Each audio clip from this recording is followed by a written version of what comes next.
Okay, so this is going to be the more kind of substantial code along for this week.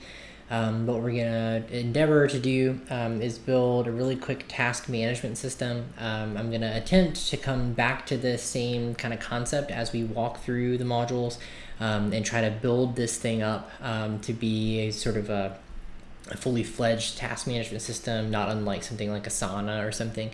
And through that process, kind of show you how you can take the same idea from something like a console application or whatever to a mobile application or a web service or whatever you want. So I just to be kind of transparent and honest with you, I wanted initially to kind of stage this whole thing and have it really, really rehearsed and sort of have all the code already written and kind of step you through it.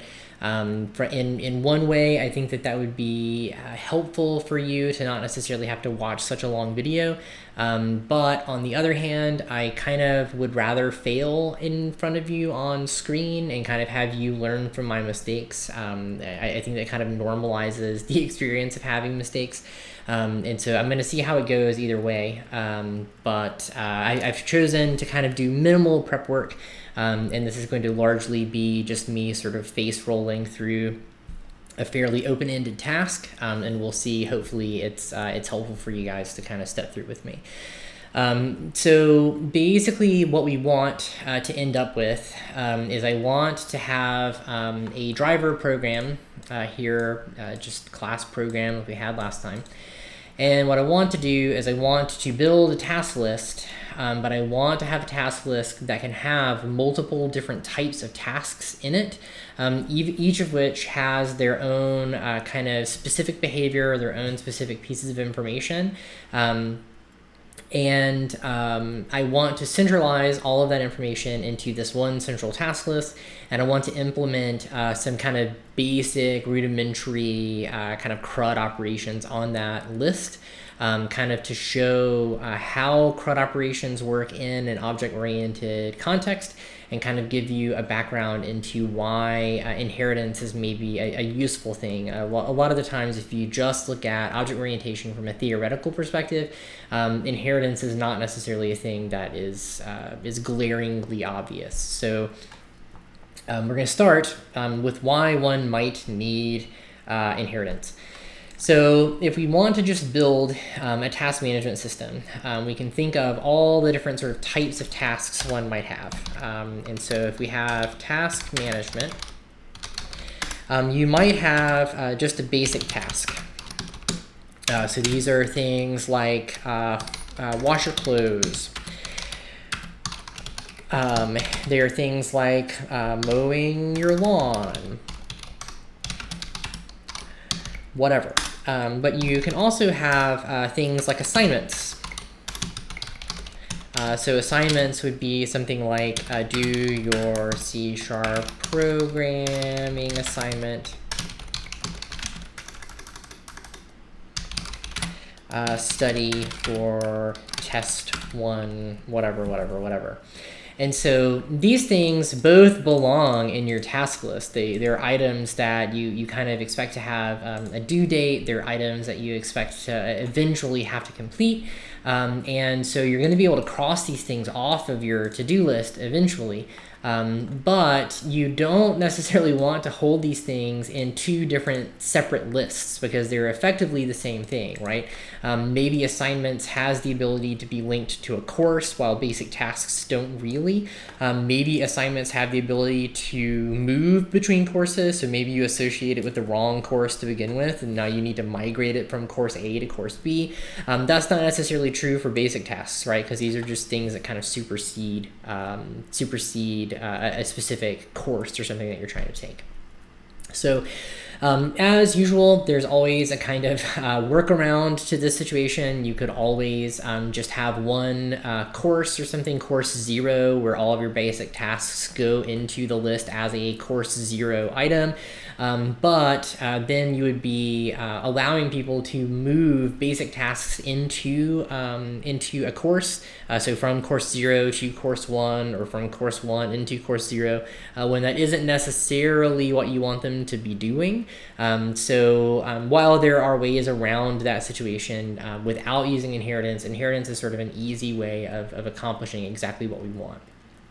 So the rudimentary setup that I've done, I have a task base class. This task base class is going to act as the parent for all of the various types of to-dos or tasks that I can come up with. The two derived classes that I have are assignment and task, and so we have inherited from the task base class in both of these cases. And so in my driver, I am able to generate a centralized to-do or task list, and I am able to add a new assignment object and a new task object to that task list, and that is because this is a list of the base class. So here, because both assignments and tasks are, by virtue of inheritance, just task-based objects, I'm capable of putting either or into the list. So this is the minimum testable unit of code that sort of shows what inheritance is actually giving us. We have one centralized list that has many different types, or in this case, two different types of objects in it. So next thing we might talk about is trying to actually implement some base functionality. So the sort of cornerstone of a to-do item is understanding if the to-do item, what it actually is. So in C#, the way that you might want to manage state would be having a property on the class here. So I can have a public property of string type. I'm going to call this thing the name of the task. I'm going to give it a getter and a setter. So this is shortcut sort of syntactical sugar in C#. This is identical, so it's the same as something like public string name and public string or private string name. You don't want the backing field to be public. You'd like it to be private. And being private forces people through the public property, which we will have name, and then we'll have a get method that simply returns the name value. And then we'll have a set that says if the value that is passed to the setter is not equal to the value of name, we want to make the name equal to the value and cut out. So this one line of code is the same as this. Looks like maybe 10 lines of code, or a little bit more than that, 11 lines of code. And it's just nicer. It does exactly the same thing. What it does not do is it does not do this bit explicitly. And so actually it's closer to this. This bit is why one might want to use this instead of this. So in the setter, if you don't use the default setter, you can actually implement business logic that does stuff like, if I am the same value, I'm not going to spend time. This is one individual line of code. It's very little performance improvement, but I would not waste time setting a value that has already been set, for example. There is a specific behavior that you can put inside of setters and getters that implement various different sort of coding patterns, the singleton pattern being maybe the most common one. So if you want to provide business logic inside of the getter and setter, you kind of have to explicitly put them out there. If you don't care about that, you can just use the one-liner, and actually I'll leave this stuff in there because I'm going to post the code to Canvas.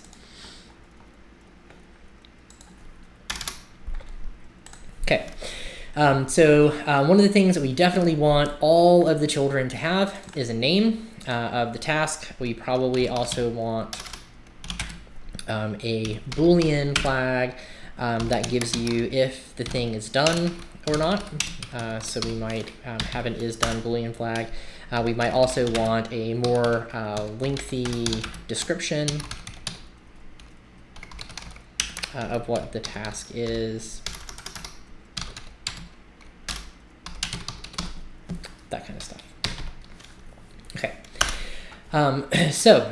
By virtue of assignments and tasks both having the same stuff inside a task base, they have each of these properties by default. You just get all of that data for free. And actually, I'm going to move this right there. So assignments might have an additional public string property called the class. And this is going to have a getter and a setter. And this is where maybe you would provide the the course number for what course the assignment belonged to, etc., etc. Here, tasks are basically just fundamentally base tasks at this point. So they don't implement anything additional. We just have this derived class to allow tasks themselves to have some different functionality than assignments. But at this point, assignment can do everything that task can do, but it also exposes this class property that lets you specify exactly what the class the assignment is for is. Now that we've got the data set up, we might also want to expose some behavior. So the most obvious behavior you might want would be something like the ability to mark the task as done. So you want to be able to return the value.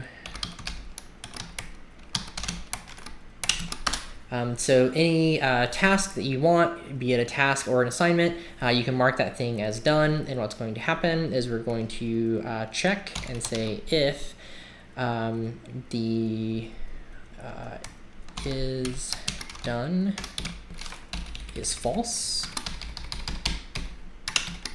We're going to make is done equal true.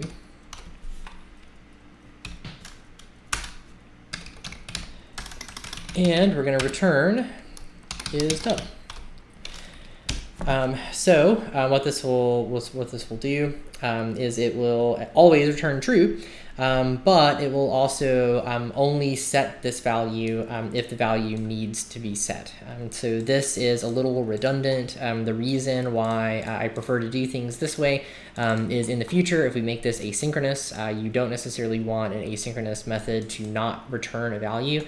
So if there is a meaningful value that you can return, I would always return it just to make sure. This is another way that you can implement exception handling, which we'll also talk about next week. So you can also do something like public bool toggle. So what this will do is it will say is done equals the opposite of is done, and then it will return is done. So this is a slightly more meaningful return value. It will return to you the new value of what done is. So if the task was originally complete and you want it to be not complete anymore, you can call toggle. If you want to just vacuously mark it as done, you can call this one. The reason you might want both of these different things has to do with if you're trying to support a UI.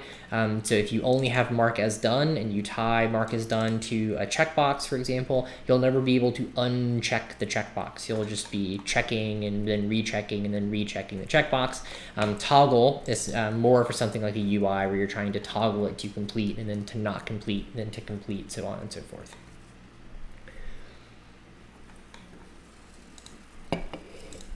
For assignment, we may want something like public string, reassign,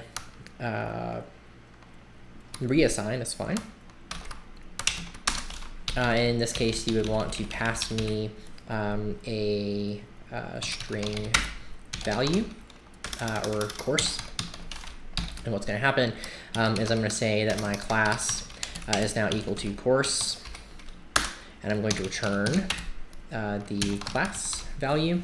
Now, this reassign, basically all it's doing is it's implementing some custom business logic that is effectively the setter for the class. So this reassign, why you might want to do it this way instead of just passing or just allowing a public set method. So if I make this a private set, now callers can no longer use class equals software engineering or class equals C#. They have to set that value or that variable or that data through the reassign method. Why you might want to do that is this is more user-friendly. The caller is going to know that reassign means that you're going to pass it a course and they expect the class to be set to that course. And it lets you kind of marshal the caller through the steps that you expect them to take, which is a little bit more user-friendly than just a set method and no public methods. It also allows you to use things like defaulting and method overrides and all the named parameters and all that kind of stuff that we talked about last week, in addition to just passing the one value for the setter. So reassign would actually support maybe 5 or 6 or 7 different parameters in here, and that's a much more extendable use case or a much more extendable pattern than just having a public set on the class property. So we spin this up or save this. And so now what the driver is doing is a little dumb. It's not actually doing anything all that useful. So what we're going to do is instead of these two add methods, what we're actually going to do is we're going to set up a task and we're going to set up an assignment and then add them to the list and try to do stuff with them.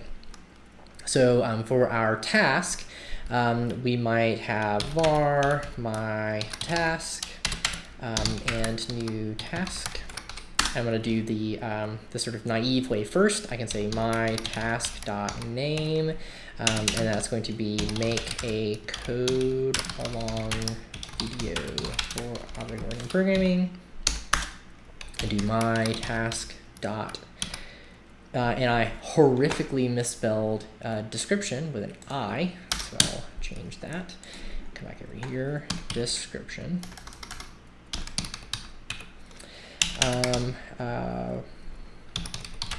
Make a code along video that attempts to make the lecture make sense. And so then I can also set my task dot is done equal to false,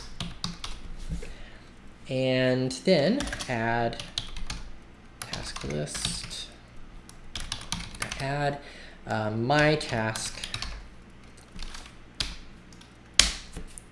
to the list. This at this point is just a task. It's been added to my list, and I've had to set each of these properties independently after I created an instance of the class or an object using the default constructor. And so if we go back to task, it actually has nothing inside of it, and that's because, like we said in the lecture, you get this thing for free. You don't actually have to do anything in order to get it. So there is another way of instantiating a class that we did not talk about in the lecture, and it goes something like this. I can have var my task 2, and that can be a new task, and then curly brackets. And in those curly brackets, you can specify whatever properties you want. So I can actually say name equals this same, this name, without that, and a comma. The description is going to be this thing. And then the is done is going to be false. And so this my task 2 is identical to my task1. It's not the same object, but it's an object with all the same properties. We've just done it in two slightly different ways. And so this is the same as my task.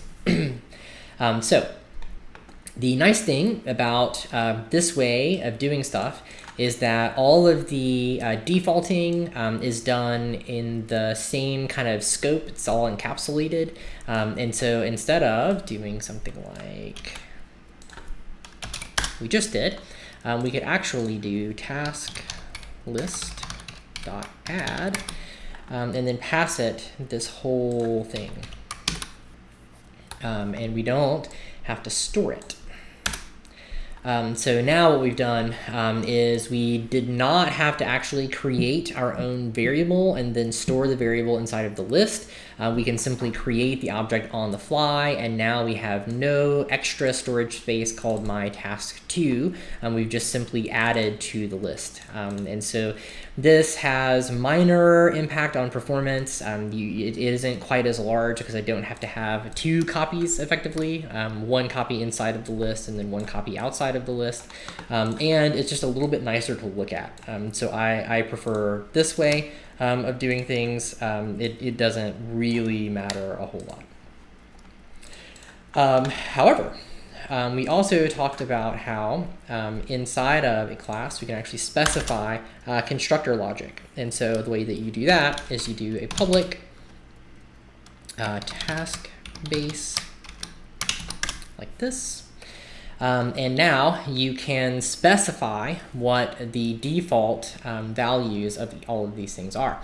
And so name would default to string.empty, but you can make that explicit.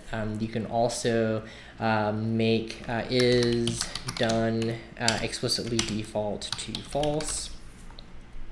You can also default the description to string.empty.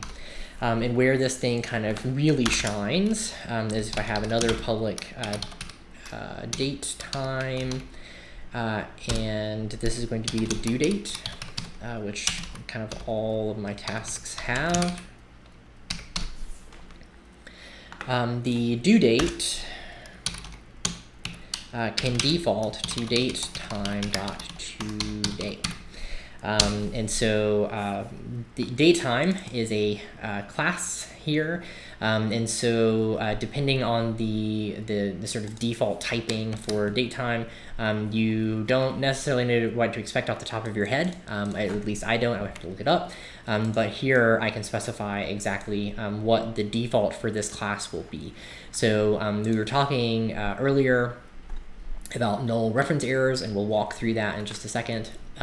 But this is a way to get around that situation. So if we come back over here, what I have is I don't have to have this. Well, I do have to have this if I'm going to use this, but I can create a new task right here, and I know exactly what's going to happen. I don't have to necessarily have memorized all of the defaults for all of the types that I'm using for my my data members. So what we can do then is do a console.writeLine, and what I want is I want to show the first task in my list. So for right now, what I can do is I can just say task list dot first, and I can say dot name, for example, and then console dot read line, and leave it at that. So start that up.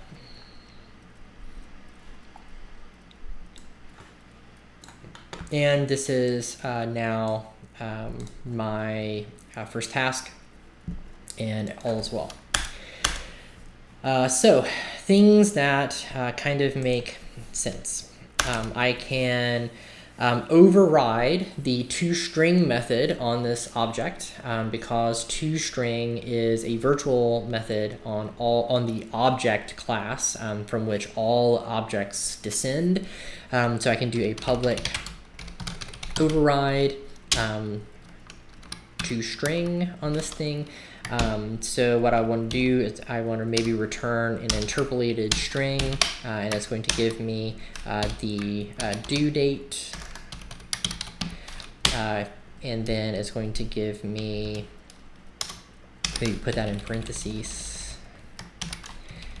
and then it will give me a space and then the name, and then a hyphen and the description.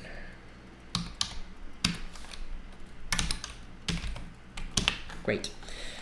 So now I can go back to program, and instead of doing this name, I can do .toString and run this thing. And I get a nicer result. I get the date that I have created the thing, or the due date that I've created, and I can also get the name and the description of what the task actually is. Groovy. What we can do is also sort of look at filtering a list using the fact that the list itself is a class that has a whole bunch of member behavior that we can tap into for easy kinds of things. And so lists always come with a where method. And where methods accept what are called lambda expressions, and we're going to get into this in a fair amount of detail next week. But basically, the precursor to that discussion is I can take a lambda expression and say that I want all the first where it's not done. For example. And so what this is saying is I want my task list. I only want the subset of tasks in the task list where the task is not done, and I want the first of those. So this will return to us the same exact thing. But if I call that twice,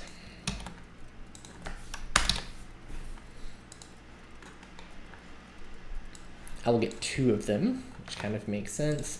But if I do task list dot first dot is done equals true,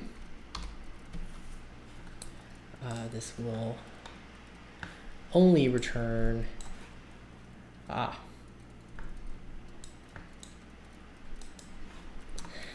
one of them.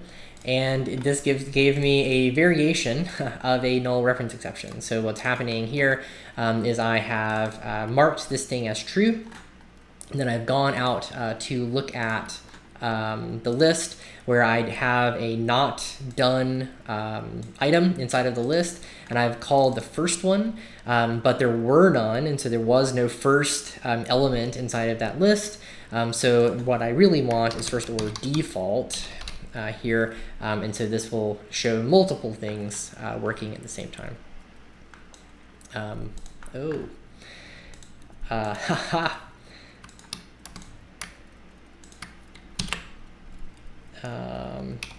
And I'll actually go ahead and do maybe this part. So this has done what I expected, and so now I'm going to go back and kind of explain all of this stuff. So what we have is we are looking at the very first item inside of our list that is not done. So this would effectively be like a feature where I would go to the task management system and say, hey, what should I do next? What is my next item that is due, that is not done? And initially it says, oh, great, you have this task to make a code along video, you really need to do that. If I were to do that and then mark that item as done using is done equals true, then I went and I tried to find another task in my list of only one item that is not done, but I've already marked the only item in that list as done. And so what happens is this where clause takes the only element in the list out, and then I ask for the first element inside of the list. What first does is returns to you the first value in the list, or if it doesn't find anything, it throws an exception and effectively says, hey, I can't do that because there's not any elements in the list. What first or default does is it says either I will return to you the first item, or I will return to you the default of the type. However, as we previously talked about in the lecture, the default type for a list of task base is a null pointer. So here what I've done is I've resolved to a null pointer. So dot first or default gives me a null. And then initially I was just saying, oh, dot ToString. So what I've done is I've tried to access a member function on a null pointer, which is equivalent to trying to access a null, a piece of data on a null pointer. And I got a null reference exception like you saw. So the syntax that we'll talk about next week is this question mark. And what that question mark does is it says, if you would otherwise get a null reference exception, instead of throwing the exception, just pass the null back.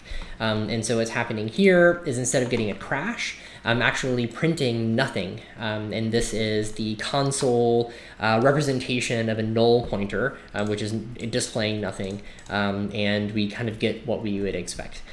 So we are going to use this syntax a lot in the class. So this stuff right here is part of a library called Linq, L-I-N-Q.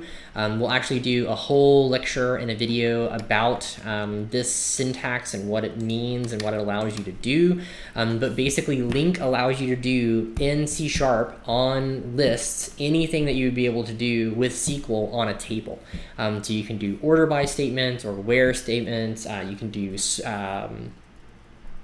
group by, you can do all of that kind of stuff, and you can do it on data that's in memory that isn't necessarily a part of like a relational table somewhere. So the key components of this that I didn't really intend to stumble upon. The difference between first and first or default is that first will crash if you don't have anything in the list. So usually in this class we'll be using first or default because it's safer, because you can handle your own null. There are cases where it's really bad if you don't have something in the list, and if that's the case, you kind of want to crash and you don't want to try to understand what's happening in that unexpected situation. The second thing is this. So what this is doing is this is allowing us to call a method or access a piece of data on a null pointer, and what it's doing is it's saying instead of crashing, just pass back the null. So instead of crashing, this .toString is just passing back a null, and then we were printing it on the console as a null statement. So here I want to show that not only can I access data on this first item, I can also do something like toggle. So at this point, toggle should do exactly the same thing, because I start off as not done. Then I toggle it to done, and then I try to print things that are not done. I don't have anything, and so it doesn't print anything. If I call task list dot first dot toggle again, and then I do the same thing. I have initially it's not done. I've toggled it to done, and then I toggled it to undone again, and now it's capable of printing out the message that we expect. Okay, groovy. So this is kind of showing very rudimentary kind of CRUD. We've been able to add a task to the list. We've been able to toggle it to done. We've been able to toggle it back to undone. And we've shown a little bit of syntax around what Linq looks like. That's all kind of fine and good. So the next thing that we want to do is now look at what it looks like to have an assignment added to this thing. So I can do task list dot add a new assignment. And so the name can be something like programming assignment 2, and the description is going to be build and assign a homework tracking system. And then is done is going to be false. Ooh, goodness. And the course, or the class, is going to be CIS 4930. This is telling me, oh, the set accessor is not available, and that's because I've come over here and made this a private set. So I can make that back to a regular set just to make this work. You could just as easily make a constructor to make this this work. What I really wanted to do is illustrate why you might want to use reassign. And kind of there are 500 different ways to achieve whatever you kind of want, and sort of give you context there. So this is clearly a different type of object because I have this class property here that I don't have up here, but they can both cohabitate inside of the task list because the task list is of a list of type task base.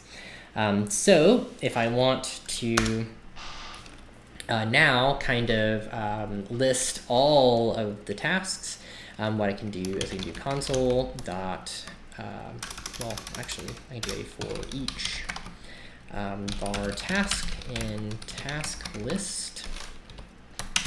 And what I want to do is I'm going to say task dot, or no, I want to do console dot write line, and I want to do task dot ToString. Cool. So I can implement the exact same thing that I had before by doing if task dot is done is not true.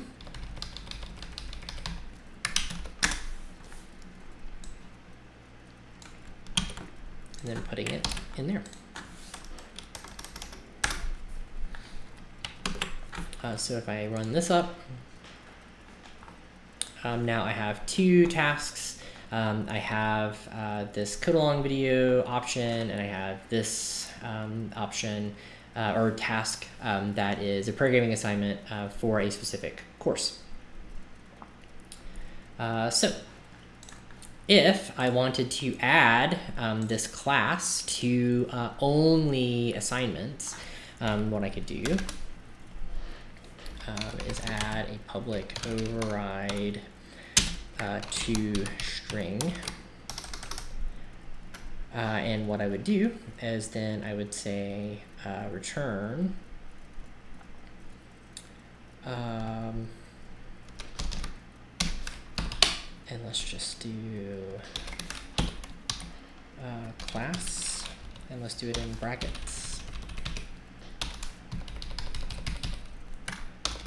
and do base dot ToString.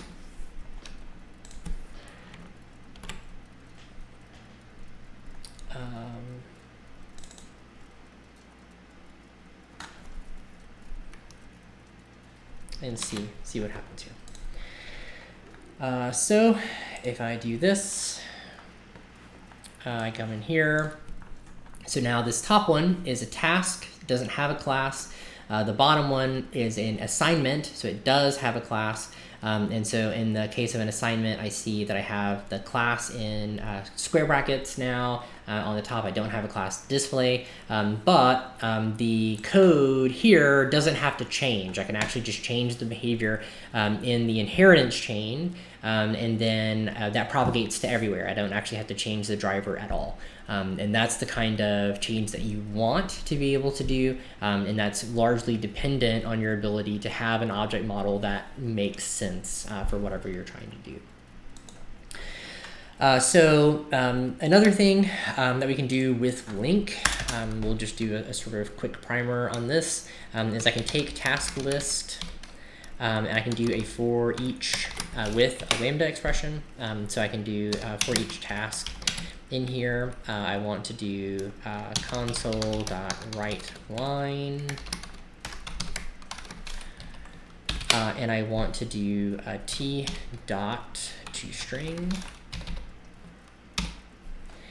So this is telling me that I'm still running the code. So if I save that, this line of code actually does almost what this does. In order for this to actually do everything, we need to apply a where clause to it. So I can say where t goes to not t dot is done. Then I need a dot to list. So this where clause actually returns an I queryable or an I enumerable here, and that I enumerable does not have a for each method, but if I cast it back to a list and then iterate through it, what I'm actually doing is enumerating this I enumerable into a list and then performing the loop. And so there are a lot of things in C# that you can do with one line of code very easily with Linq, and so this is actually the same as above. And so you can save all of this typing there. So if I run this, I get exactly the same output that I got before. I have the course name. I don't have the course name up here. I have the date and all that kind of stuff. It's kind of nice. So what else can I do? I can iterate through. So for each var task in task list, and I can say if task body is assignment console.writeLine task.toString, and run that. So here, what we're doing is we're iterating over our task list, and we are using the is keyword in order to filter out derived classes that do not meet the derived type of assignment.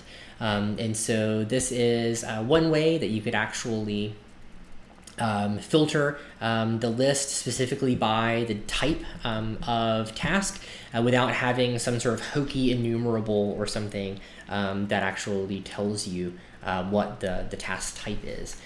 So we could just as easily do this as a where clause. So I could do task list dot where t is assignment dot to list dot for each, and I can steal the lambda expression for printing it up here, and so this is also the same as above.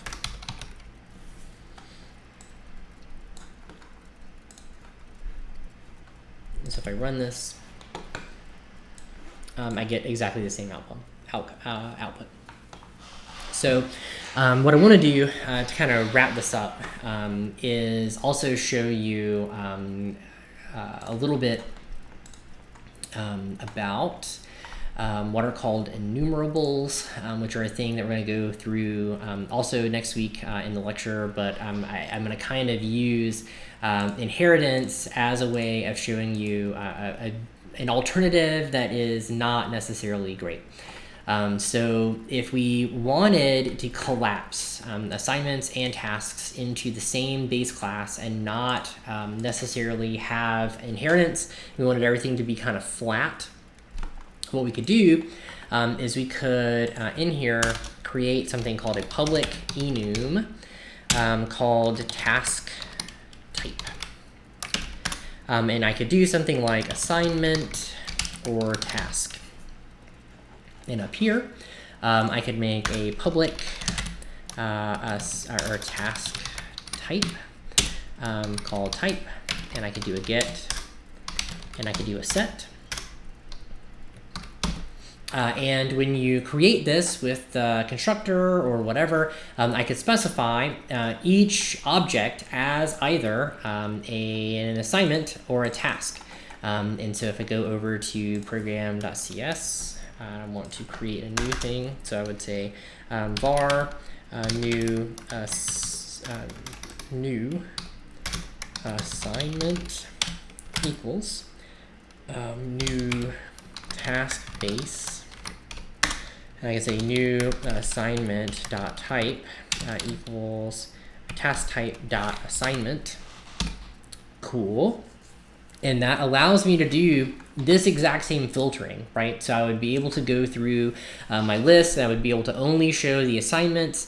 And basically what I could do, right, is I could take and I could make the task base have all of the properties and all of the behavior of both tasks and assignments. And basically what this does is it lets me distinguish the two of them, but let the two of them occupy the same class. This is the type of stuff that happens if you're not thinking about object orientation when you're trying to design a system and you're thinking procedurally. So you're going through this and you're saying, oh, well, assignments and tasks really have largely the same thing. Yes, a task doesn't have necessarily a class associated with it, but it doesn't really matter. I can just very easily move the class property over to task base, and then I can use the fact that assignments have a special task type to show the class to the user. And so I can put in here logic that checks the task type, and I can implement exactly the same behavior that we've implemented in program.cs over here. I can filter through the assignment types and say, oh, well, if it has an assignment type, put in square braces over here the name of the course or the course number. What I submit to you is that's not great. And the reason it's not great is in this case, sure, right now, the only thing that we have that's different between an assignment and a task is this class identifier or moniker. But that isn't necessarily to say that in the future, we're not going to want to extend tasks that are assignments in a different way from tasks that are not assignments. And so by keeping them separated, we're doing two things. One, we're making it easier for us to take these different types down vastly different pathways of sort of feature enhancements or feature requests. And two, we're making the base as small as possible. We don't necessarily want to encode all of the specific behavior of an assignment in the task base because as we add new features or as we want to change things, we would have to dig through potentially a lot more code in the task base than just going over to the assignment and seeing that it only has 5 or 6 different things. So as with every language that supports object orientation, there's always a kind of hokey, maybe not great way of accomplishing the same task. What I suggest to you when you get the programming assignment for this week is that you try not to use those hokey kind of workarounds and you try to really actively think about how to decompose the situation into objects, into a functional object model, and use inheritance to do things like allow data to commingle in a meaningful way that still supports filtering, but also supports extending the classes to take a sort of life of their own as you go through maintenance and sort of evolution of the application. So while you could have an enum, and there are certainly times and places for enums, you don't necessarily want to support data commingling with an enumerable flag or something like that, because it's not a best practice for a reason. What you're trying to do is decompose the object model, not compose a whole bunch of smaller derived classes into the base class. That's kind of the opposite way of thinking.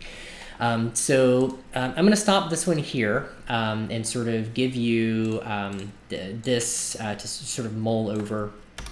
What's going to happen this week is I'm going to post a lecture a little bit later in the week, toward the middle of the week, that goes through some design considerations, and then I'm probably also going to post another code along that's a little bit shorter, that goes through some additional functionality for this same app.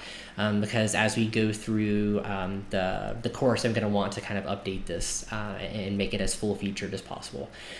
So I hope that this was helpful. I'm kind of illustrating some of the uses of classes. I'm trying to get you familiar with some new things like Linq here. If you're not comfortable with lambda expressions, if you're not comfortable with some of the syntax, it's entirely fine. A lot of the reason I wanted to use it is just so that you've seen it before, so that when you see it next week in the lectures, it's less alarming that we're kind of using some unfamiliar stuff. So I hope it was a useful experience, and please tune in next time, and I hope that you're having a good time. And so if you have questions, comments, concerns about the video, or questions, comments, concerns about the programming assignment for the week, please let me know, and I'm happy to work through those with you. Thanks a lot.